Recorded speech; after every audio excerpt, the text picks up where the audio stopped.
Kerap diteriaki Presiden, jawaban Anies Baswedan ini bikin Kami adem. berkoordinasi dengan seluruh relawan Mas Anies yang hari ini totalnya sekitar sudah 170-an. Kami punya forum komunikasi, kami punya sekretariat bersama. Tempatnya di mana dan bagaimana itu rahasia dapur ya.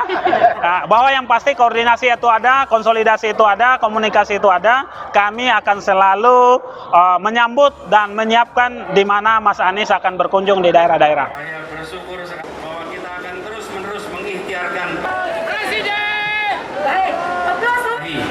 bahwa persatuan itu hanya bisa dipertahankan, hanya bisa dikokohkan bila ada rasa keadilan. Tidak mungkin bisa membangun persatuan dalam ketimpangan. Keadilan menjadi kata kunci, karena itulah yang harus dihadirkan di tempat ini. Bahwa menghadirkan rasa keadilan, dan tadi saya ceritakan praktek-praktek yang kita ikhtiarkan di Jakarta.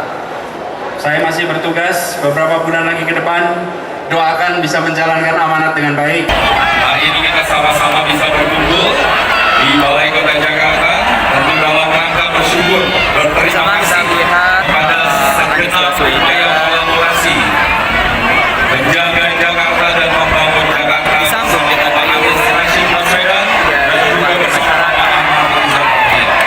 sekarang fokus sesuai dengan tugas dan amanah masing-masing. Anies Baswedan dalam beberapa kali kunjungannya ke sejumlah kota kerap mendapat teriakan dan dieluk-elukan sebagai Presiden Indonesia.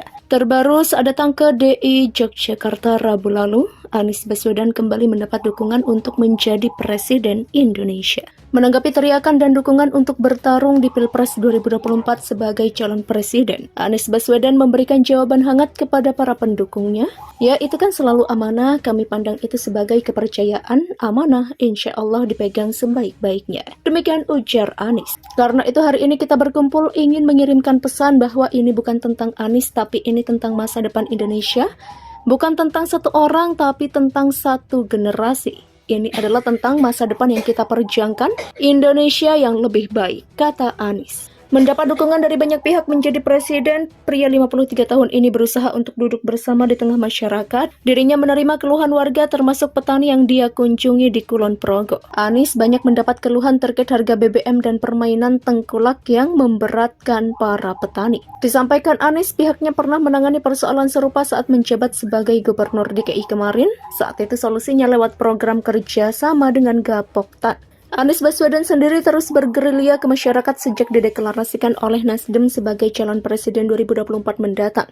Sejumlah tokoh publik menjadi sasaran sementara setelah lengser dari Gubernur DKI Jakarta. Selepas menemui petani di Kulon Progo, Anies kemudian bertolak ke kota Jogja untuk agenda lain, antara lain deklarasi FKM dan pembahasan koalisi partai. Dalam deklarasi itu mereka mengusulkan agar wakil Anies berasal dari militer. NKRI dibangun oleh 3 unsur. Pertama, nasionalis, umat, dan militer. Kenapa saya usulkan militer? Selama ini terjadi dikotomi sipil dan militer, padahal sesungguhnya dalam konstruksi konstitusi Indonesia tidak mengenal dikotomi sipil dan militer, kata Ketua Forum Ka'bah Membangun Habil Maranti kepada wartawan. Salah satu alasan kenapa mereka mengajukan militer adalah karena militer ada lebih dulu sebelum NKRI. Militer lanjut dia turut serta dalam membentuk NKRI. Oleh karena itu maka militer juga bersifat civil society dalam kondisi tidak perang, begitu juga sipil dalam kondisi perang, semua jadi militer cadangan. Demikian bebernya.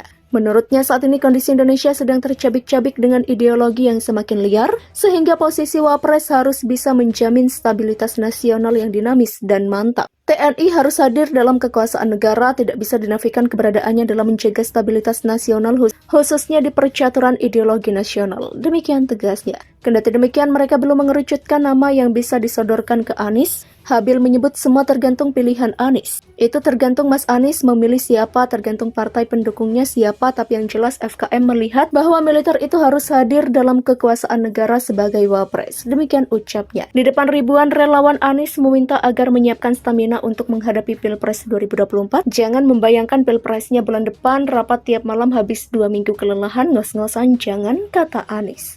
Ini masih ada waktu 16 bulan lebih, siapkan stamina untuk perjalanan 16 bulan. Demikian sambungnya. Ia mengingatkan kontestasi politik Pilpres 2024 masih lama, oleh karena itu dia meminta kepada para relawan agar mengatur tempo. Dalam sela-sela kunjungannya, Anies menyempatkan diri untuk menikmati setiap malam di angkringan yang berlokasi di Jalan Mangkubumi, Gowongan, Jetis, Kota Jogja. Suasana angkringan membawa Anies nostalgia saat dia muda, saking berkesannya bisa kembali makan di angkringan. Anies bahkan menghabiskan 2 nasi kucing dan beberapa tusuk sate. Kenangan masa lalu, Anies bercerita bahwa menu angkringan saat masa mudanya penerangan masih remang-remang dan memiliki menu yang sedikit. Selain itu juga lebih sempit dari gerobak angkringan masa kini.